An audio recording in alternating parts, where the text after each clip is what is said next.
that is a tough line that is always going to be tested, right? Because there's always going to be special interest groups, whether it's, faith or not, or political or whatever. There's always going to be all these special interest groups. So that's a line that's going to be tested all the time. But if we want to live in a free country and a tolerant society, we have to have that.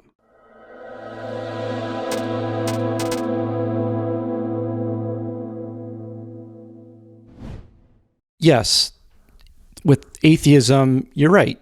They struggle to have this standard of what to base their values on. But then let's use the United States. A bunch of Muslims move into the country, and in some ways it is happening right now, and they actually slowly make their way into the political ranks. They believe in a monotheistic God just like us, but they have their own values. And who's right? Is it Christianity or is it Islam?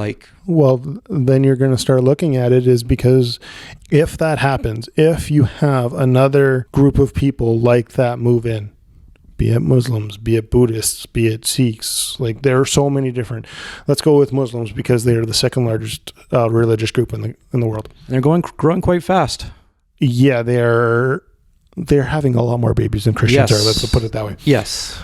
It is not going to be long, and it is even things that I think we can see that are local, that our local politicians are starting to get in power or starting to get in office because of the religion that they are. Because you look at it, there's 5 different people on there. Well, one of them's Muslim, so from a Muslim perspective, you already look at it as okay, he already shares a certain belief system with me. Now, is that necessarily always right? It's hard to say, but are you rather going to go with someone who doesn't necessarily have that same belief system or someone who does? And so you're going to start voting in people that have, because you always vote in people that you think are closest to your values. And so all of a sudden, laws are going to start changing. And if the laws start changing, well, we're going to see which ones people like more. I can't necessarily speak of something specifically that what Muslims have, but all of a sudden, let's put it this way. Are they going to start putting their religious holidays, make them actual holidays so that we're taking time off for them? Okay, yeah, that's great. I don't have necessarily a problem with that, personally. It kind of scares me because it also is going to show that some of the things that I don't necessarily might agree with Muslim, it might not be far behind. But then it's just people don't like Christian holidays. So, but all of a sudden they're going to be I don't necessarily like this holiday. Well, at first they're going to accept it because that's the politically correct thing to do. Because we're all about being politically correct. Yeah, but don't hurt anyone's feelings. Never hurt anyone ever. It's all feel nice flowers, man. You don't want facts? Never. No, it's all about facts and faith. But so let's say they do that. Well, it wasn't that long ago that our businesses were closed on Sundays. Well, all of a sudden, are we going to have all these businesses are forced to be closed on these days because of religious reasons? I don't think it'll. I mean, I personally don't. I mean, it could go that way. I personally don't think it will, just because Canada's moving more towards. Yeah, you're right. I mean, I agree with some of what you're saying, but we're trying to be a much more of a secular state, right? Well, we're trying to be accepting of everyone. Yeah, and Canada is trying to. We're the big project in the world and I mean, I think that's a wonderful, to a degree. I think that's an absolutely wonderful thing about our country. The fact that we do want to welcome people, and as believers, we're called to love and respect and accept everyone. That is the message of Christ, and that needs to be our primary a way of reaching people and chatting with people. But I mean, I think it's a great thing that we do accept everybody. But yeah, I would urge caution, in some of the points that Tom's made, that we have to be careful with that. There are lines there for sure. Yeah, because can diversity work?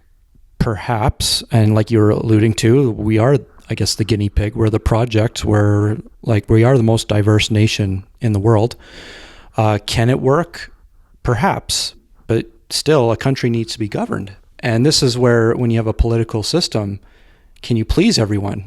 Is it possible? Yeah, and kind of the whole thing on secularism too, like, because that's a very prevalent thing in our culture, is we're accepting of everybody. So let's not show, like, the premise behind it is, let's not show any favoritism, like, to anybody, right? So like, we're not going to show favoritism to anybody, but in reality, that's not necessarily happening. So, well, like, diversity is not necessarily a bad thing, but there is one thing that has to happen when you have diversity, is you have to have a basis of values that you all agree on. And if there isn't that, then what you're going to have happen is you're going to have division within that diversity. And then what's going to happen is whoever comes out as the strongest or has the most support for their values is going to supersede everyone else's values. And I find it interesting now because Christianity is something that has preached tolerance, in some instances far too much, in my opinion, but it has allowed some things like freedom of speech. Well, there are other areas, other people groups, other religions that doesn't apply to. And so are we going to allow them to take power and take that from us? Because all these atheists or all these people that do not like Judeo-Christian values, or at least say they don't like Judeo-Christian values, I wonder how they would do if you put them in areas where those Judeo-Christian values do not apply. Because there are so many different places, like, you can do studies on different countries that don't have these values, and you can see what's happening with them. Like, I don't necessarily want to pick on the Muslims in this, but feminism has been going on for how long? And yet... Well, there's been waves. But I find it interesting. It's only within the last, 5 years that Saudi Arabia has allowed women to get their license? Yeah, to drive. Yeah, to drive without a male, I believe, without a male. And so it's just male like... escort. I'm like, okay, so... that is something that is recent, that has been ongoing in Canada for decades. Well, you could probably say that one of the reasons that happens is from the result of the amount of influence that a Judeo-Christian nation had. If you didn't have that, what would happen? Like, why would Saudi Arabia give women the right to drive? What reason would they have? They are a Muslim state, and I don't know what it says about gender equality within Islam. I'm suggesting that it's probably not much, because if it only took that, or if it took them that long to give them the right to drive, that's something that we might want to think about.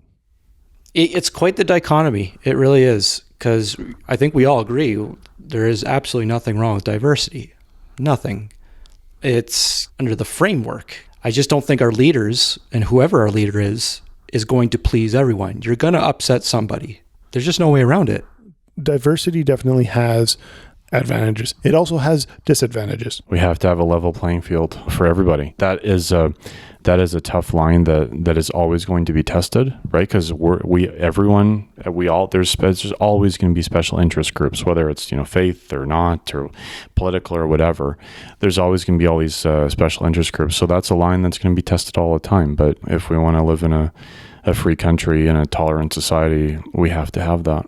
And just going on to that diversity thing, it's kind of interesting when people say, oh yeah, well, they're talking about, oh, this has happened in this country and it's worked so well. Well, you have to look at it. Like, there are some things that people compare it to Japan. That is a very hard comparison to do to Canada for multiple reasons. But part of that is 98% of the population in Japan, if not more. It might be less now, but the last number I heard was, but 98% of the population in Japan is Japanese. So Japanese culture is going to be ingrained in the Japanese people a lot more than it is going to be in any outsider that is coming in. People that are coming in can accept it, but they're also bringing outside ideas. Yeah, and I actually personally, and I think that doesn't get talked about enough. Like, when I go to Zambia, that's Zambia. There's no way around it. And it's not necessarily like, hey, I love diversity, but I also think there's actually nothing wrong with going to a country where, okay, this is Zambia, this is their culture. this is them. And if I'm going to live in this country, yeah, I'm going to have to adapt. And that's not necessarily a bad thing either. I think, it's the complete opposite side of diversity, but it's like you just knew this was like a nation and it felt like a family. And there's something refreshing about that too. Well, and it's just like, what the cultural values are, because everyone kind of falls into that. Like, and it's just not, they're all like, this is how we have to do it this way, blah, blah, blah. No, it's their cultural values have become what they are after generations and centuries of a people living a certain way. And there are reasons they lived that way. Now, diversity can be good because it's like, the way you do things now, you don't have to do things that way. And it is actually causing more problems to do things that way than you can do things that way. That's one of the benefits of diversity. But dating in Zambia is probably going to be a lot different than dating here because value systems. We won't get started on that one.